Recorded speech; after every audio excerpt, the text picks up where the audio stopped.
بسم اللہ الرحمن الرحیم۔ السلام علیکم ورحمۃ اللہ وبرکاتہ۔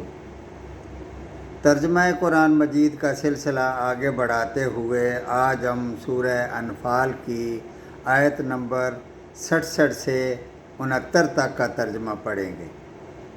آیت نمبر 67۔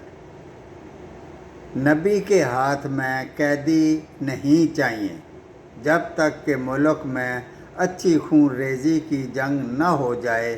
تم تو دنیا کا مال چاہتے ہو اور اللہ تعالیٰ کا ارادہ آخرت کا ہے، اور اللہ تعالیٰ زورآور ہے اور حکمت والا ہے۔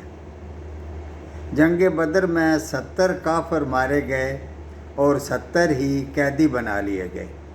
یہ کفر اور اسلام کی چونکہ پہلی جنگ تھی، اس لیے قیدیوں کے بارے میں کیا طرز عمل اختیار کیا جائے ان کے بارے میں پوری طرح احکام واضح نہیں تھے۔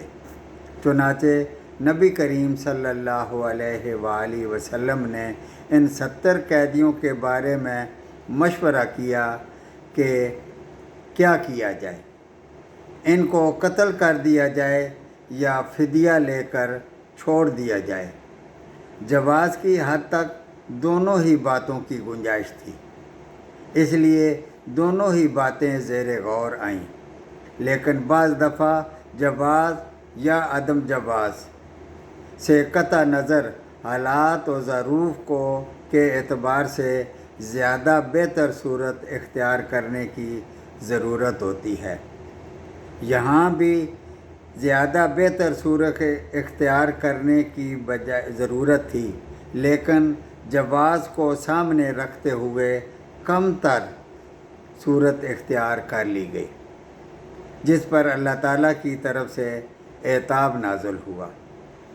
مشورے میں حضرت عمر فاروق رضی اللہ تعالیٰ عنہ نے یہ مشورہ دیا کہ کفر کی قوت توڑنے کے لیے ضروری ہے کہ ان قیدیوں کو قتل کر دیا جائے، کیونکہ یہ کفر اور کافروں کے سرغنہ ہیں۔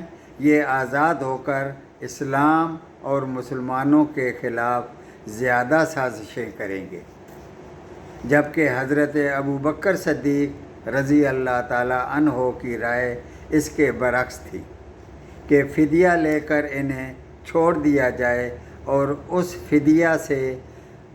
فدیہ کے مال سے آئندہ جنگ کی تیاری کی جائے۔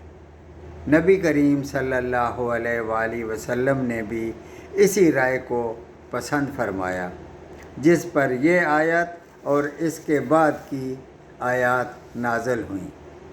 حتیٰ یسخن فی الارض کا مطلب یہ ہے کہ اگر ملک میں کفر کا غلبہ ہے، جیسے کہ اس وقت عرب میں کفر کا غلبہ تھا، تو قیدیوں کو قتل کر کے کفر کی طاقت کو توڑنا ضروری تھا۔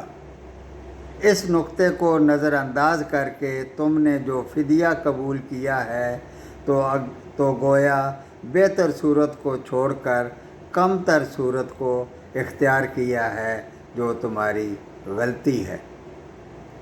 آیت نمبر 68۔